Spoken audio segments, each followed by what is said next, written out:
रुदन करती रही, विलाप करती रही, लेकिन कौन सुनने वाला था? कोई सुनने वाला नहीं था। आज मेरे भक्तों, रोहतास के ऊपर कफन डालने के लिए भी उसके पास में पैसे नहीं थे और रोहतास कफन के लिए मेरे भक्तों तारा रानी ने मन में विचार किया, करें तो क्या करें? अगर हम कहीं पर कफन के लिए भिक्षा मांगने के लिए जाते हैं तो ये लाश अकेली पड़ी रहेगी, पता नहीं कोई जानवर आ जाए और आकर के खा जाए। उसी समय तारा रानी के दिमाग में एक बात आई है। आधी साड़ी जिस समय तारा रानी ने अपनी फाड़ करके मेरे भक्तों रोहतास के ऊपर उड़ाई है, समय समय की बात होती है, समय बहुत बलवान हुआ करता है। एक दिन वही तारा महाराजा हरिश्चंद्र राजा हुआ करते थे और आज दूसरे के यहाँ नौकरी कर रहे हैं। समय समय की बात, समय हो तो बलवान समय से बढ़कर के कुछ नहीं होता है, क्योंकि बिना प्रभु की इच्छा से और समय से पहले कुछ होने वाला नहीं है। आज तारा रानी मन में विचार करती रही कि अब करें तो क्या करें, बेटा की लेकर के हम कहाँ जाएं? तब तक पुनः विश्वामित्र आ जाते हैं ब्राह्मण के वेश में और कहने लगे, इस लहस को तू यहाँ पर सड़ा रही है, तुझे मालूम होना चाहिए, इसे ले जा, ये लहस बेकार हो जाएगी। मेरे भक्तों, जो इतने वचन सुने हैं उसी समय तारा रानी मन में विचार करने लगी, हे प्रभु, हे परमपिता परमात्मा, ऐसे हमने कौन से पाप किए जो मेरे साथ में आज पति भी नहीं है, बेटे का सहारा था वो भी आज हमसे छूट गया। अब हम करें तो करें क्या? आज रोती हुई लाश को उठाया है और अंतिम संस्कार के लिए चली है।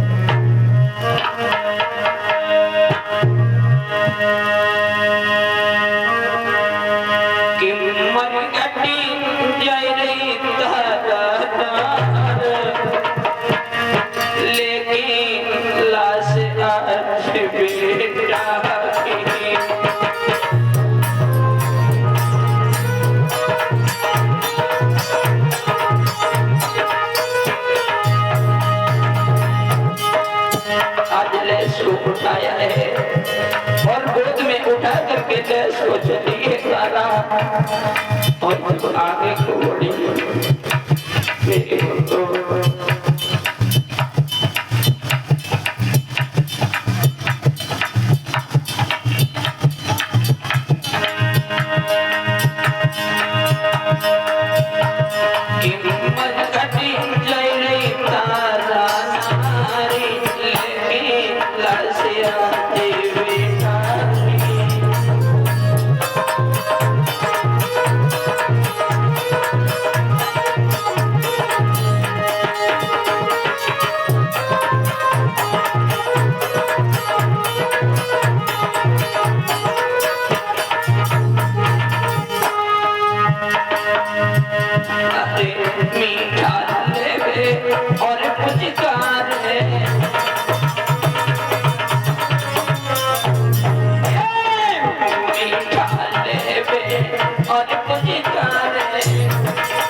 को लेकर के जिस समय शमशान घाट पर पहुंची है,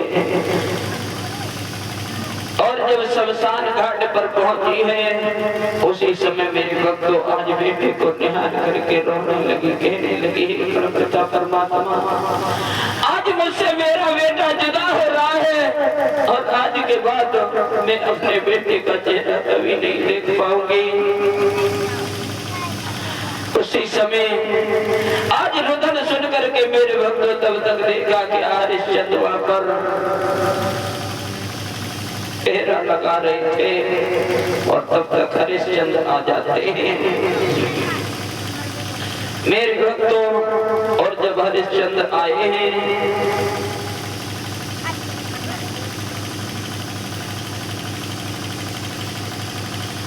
उसी समय कहने लगे, अरे तुम कौन हो? कौन हो तुम? यहाँ पर शमशान घाट में रोने के लिए ये रात्र में आई हो, कौन हो? उसी समय तारा कहने लगी, स्वामी तुमने मुझे पहचाना नहीं, मैं तुम्हारी पत्नी तारा। हरिश्चंद्र कहने लगे, मेरी पत्नी तारा? अरे मेरी पत्नी कौन तारा है? उसी समय दोनों हाथ जोड़े और कहने लगे, महाराज आप ये हमारे साथ में क्या मजाक कर रहे हैं? क्या तुम्हें पता नहीं है स्वामी, ये अपना बेटा रोहतास को काले नाम ने डस लिया है। उसी समय जो रोहतास का नाम सुना है, आज मेरे भक्तों हरिश्चंद्र को एकदम पुत्र मोह बढ़ा और जिस समय हरिश्चंद्र आगे को पैर रखने के लिए चले हैं उसी समय आकाशवाणी हुई, हरिश्चंद्र, हरिश्चंद्र सावधान, तुम पुत्र मोह के चक्कर में फंस करके अपने धर्म को डिगाना चाहते हो। तुम्हारी परीक्षा हो रही है, परीक्षा, तुम अपने धर्म पर टिके रहना।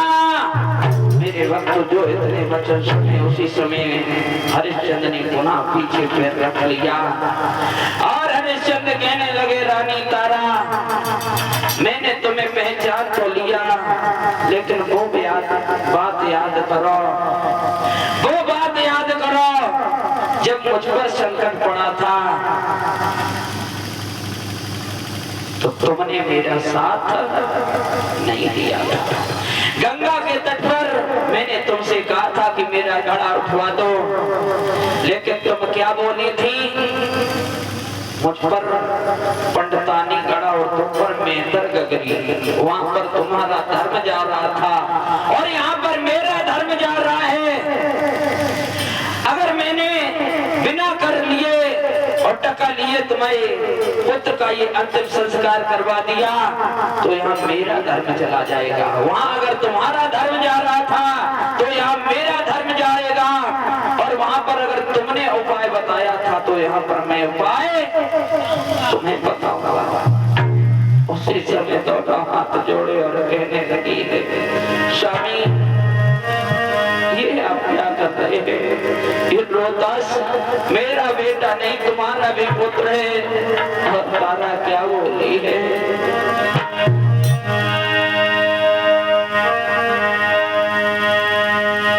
किया विपता परी पिया तुमने कटने पे जेठानी।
दाग लगाई जो आदि साड़ी बची मात ने कफन है दियो।